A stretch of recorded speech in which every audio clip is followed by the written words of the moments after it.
أعوذ بالله من الشيطان الرجيم. சபிக்கப்பட்ட ஷைத்தானை விட்டு அல்லாஹ்விடம் நான் பாதுகாப்பு தேடுகின்றேன். وما جعلنا أصحاب النار إلا ملائكة وما جعلنا عدتهم إلا فتنة للذين كفروا ليستيقن الذين أوتوا الكتاب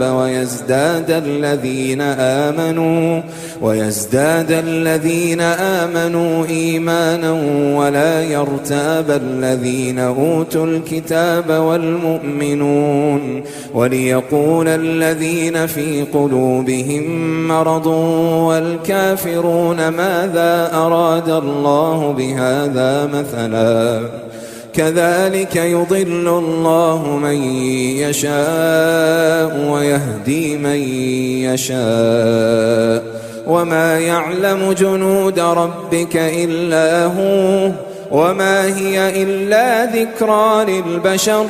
நாம் வானவர்களையே இந்த நரகத்தின் காவலர்களாய் ஆக்கியுள்ளோம். அவர்களின் இந்த எண்ணிக்கையை நிராகரிப்பாளர்களுக்கு சோதனையாக ஆக்கியுள்ளோம்.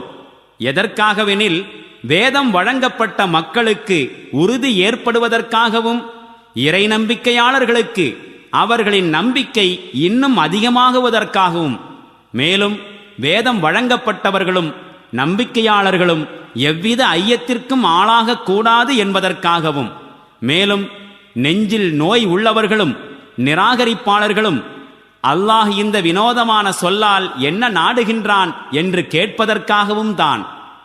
இவ்வாறு அல்லாஹ் தான் நாடுபவர்களை வழிகேட்டில் தள்ளிவிடுகின்றான். மேலும் தான் நாடுபவர்களுக்கு நேர்வழியை அளிக்கின்றான்.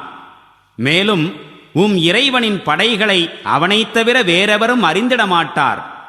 நரகத்தை பற்றிய இந்த விவரம் எடுத்துரைக்கப்பட்டதன் நோக்கம் மக்களுக்கு இதன் மூலம் ஓர் அறிவுரை கிடைக்கட்டும் என்பதே அன்றி வேறில்லை.